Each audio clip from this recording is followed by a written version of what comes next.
Hello, everybody. As Solar said, my name is Mario Kenyon, all the way from Los Angeles. While I wait for the slides to come up, tell you a bit about myself. I'm also a filmmaker, produce mostly feature films, horror, indie thrillers, and then about 4 years ago, I discovered virtual reality and have been very interested in bringing a bit of the science into the entertainment world using this technology. So today I'm here representing Lena Herzog's Last Whispers, a project that I'm so honored to be a part of, one that I got involved with about a year ago, but she has been working on this for a lot longer. So Last Whispers is essentially a project to raise awareness about the mass extinction of languages. And this is Lena Herzog. She is the artist, the director, the producer behind this work. So a bit about her, the reason why she's not here is because we're actually showing this at the Kennedy Center in DC this weekend to open up the REACH campus.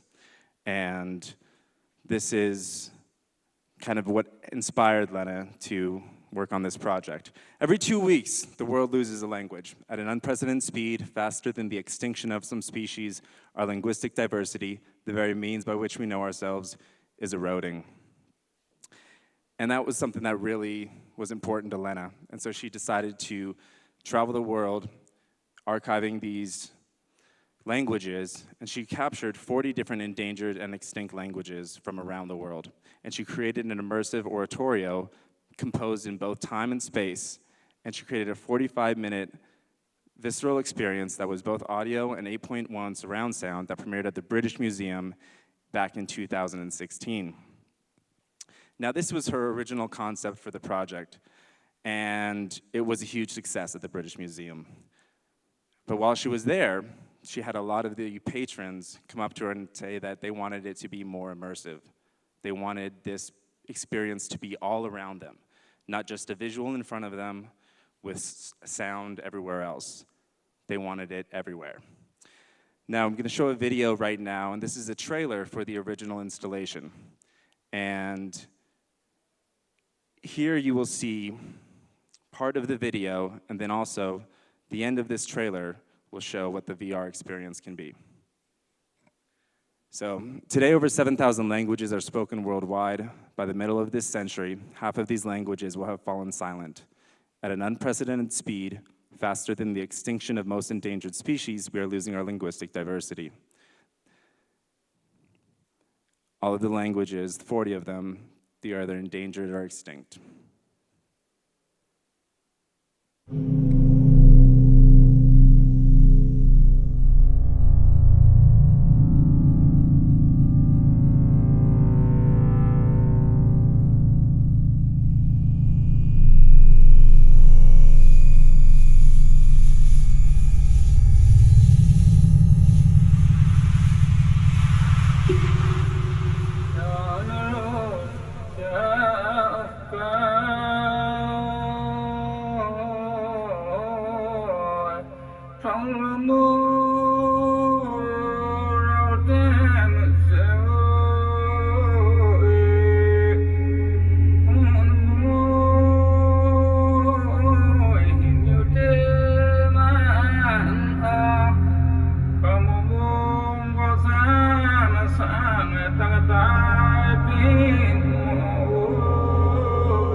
So what you see here, it was originally just conceptualized for the flat 2D version.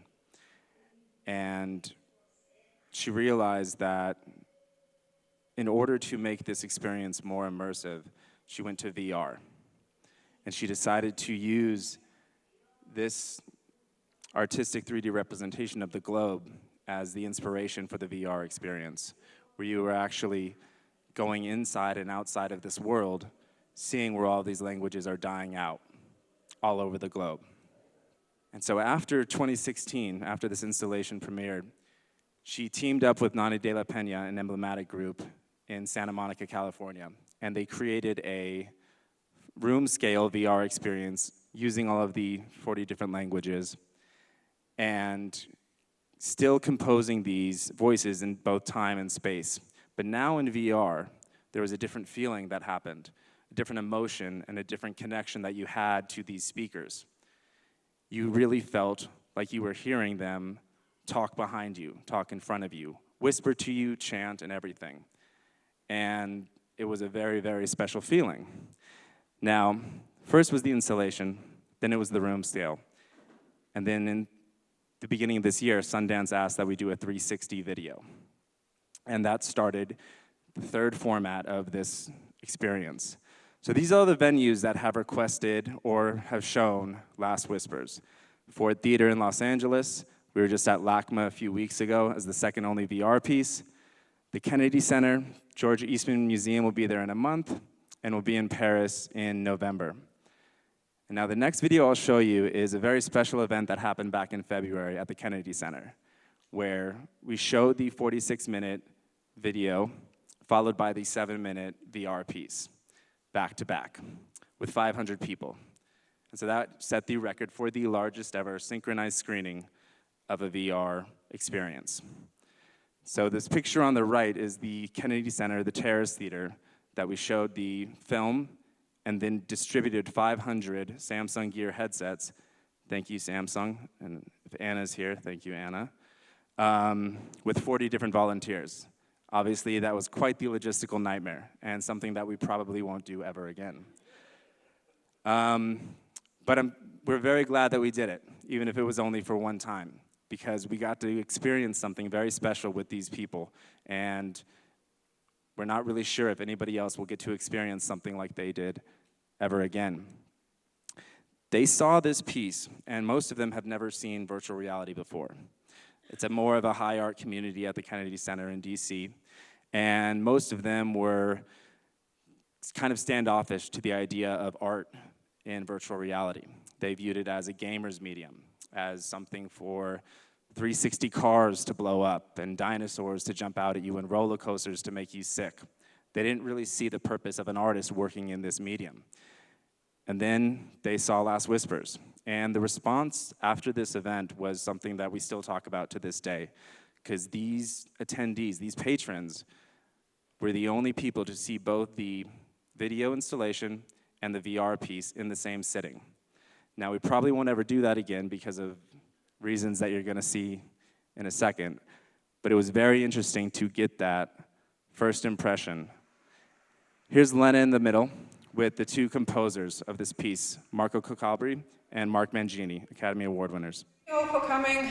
James Baldwin once suggested that the purpose of art is to lay bare the questions that are buried by the answers. We had a lot of questions. Some of them were metaphysical, philosophical. What is it like to eliminate an extinction, the form of which is silence? What is it like to be the last speaker or one of the last speakers of languages?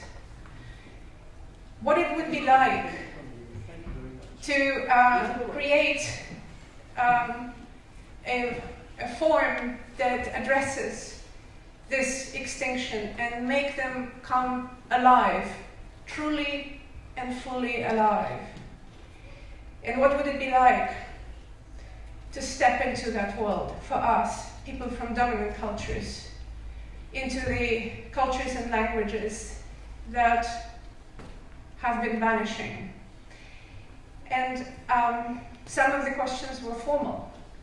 What is it like to step into a painting or a picture? Going back to that question, what is it like to step into that world? There will be a virtual reality experience.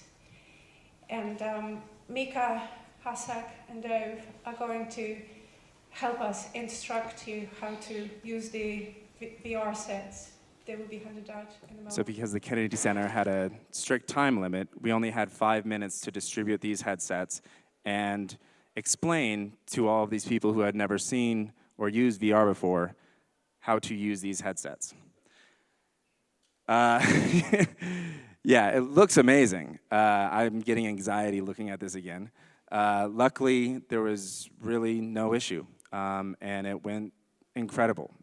And these people who had before quite an aversion to believing that VR could expose them to a new art, to a new medium, were really surprised and really found something that they didn't think was possible in this medium, where they realized that when they first saw the video, they were looking at a screen and hearing the voices all around them, but their brain still was looking at a screen. And so it kind of was connecting, oh, I'm experiencing something that there's a direction. You know, my brain is not accepting this as real. But when they put these headsets on, these voices, these whispers, the final speakers of this language came alive, and they felt like they were really hearing them. And that was such a different feeling than the film that they had just watched. And was really, really special to hear that from them. And they're both incredible on their own right, but when you put them side by side, you see the power of VR, that it can open up your brain, it can open up your heart, you can open up your mind to different emotions. And instead of stopping there, we have now converted this piece into a 360 immersive dome, and we'll be premiering it at the Downtown LA Film Festival on October 23rd. And so I call it a journey through immersive mediums, because this project really is never going to end, because these languages continue to disappear. And our goal is to continue to raise awareness and continue to educate people about this issue. So we will hopefully continue to work with these immersive mediums and continue to create this content for more people to experience.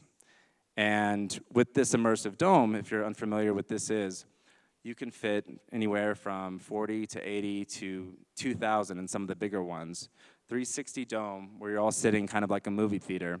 You're looking up, similar to a planetarium. And this is a way that we can eliminate the screen, but we can still have many, many people see this at one time, similar to the 500 people at the Kennedy Center that got to experience that all at the same time. And with that, I leave you guys. I think that was about 10 minutes, so I'm pleased with myself. And thank you guys so much. My name is Mario Kenyon again, and I'll hopefully talk to you guys later.